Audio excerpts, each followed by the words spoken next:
En 2012, la société immobilière La Sigui confie le projet de construction de 61 maisons individuelles au promoteur Amoco. Mais l'entreprise Château Construction chargée du gros œuvre se retrouve en liquidation judiciaire en 2015. Le chantier Val-du-Lac est donc à l'arrêt depuis 3 ans. Le promoteur met en cause La Sigui pour des retards de paiement. À ce jour, nous attendons toujours un décompte clair et exploitable de la part de La Sigui par rapport au paiement qu'elle prétend avoir effectué. Alors, les choses ne sont pas aussi simples que on le prétend du côté de La Sigui. Nous,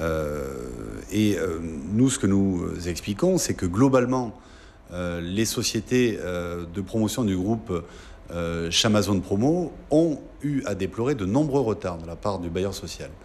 Et j'en veux pour preuve que, au mois de septembre, ce même bailleur social a effectué des paiements extrêmement importants au titre de retard qui excédait 3 ans.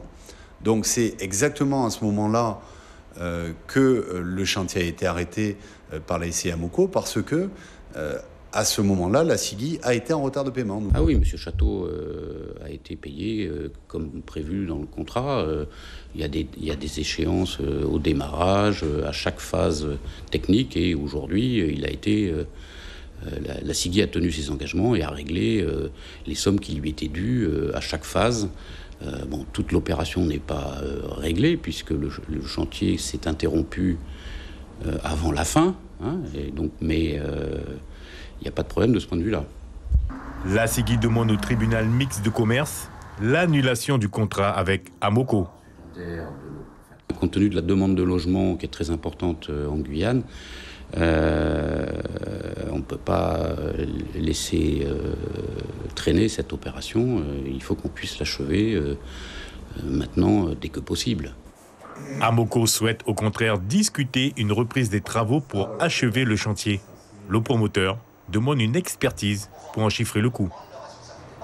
S'agissant de la résiliation, le problème est assez simple. C'est à la juridiction judiciaire d'en décider. Ce sont les demandes de La Sigui, nous nous y opposons. Nous considérons qu'il est encore tout à fait possible, si l'on reprend des discussions normales, de terminer cette opération. Le tribunal mixte de commerce devrait annoncer sa décision pour le mois de décembre. Suivez l'info sur Guyana Première, télé, radio et Internet.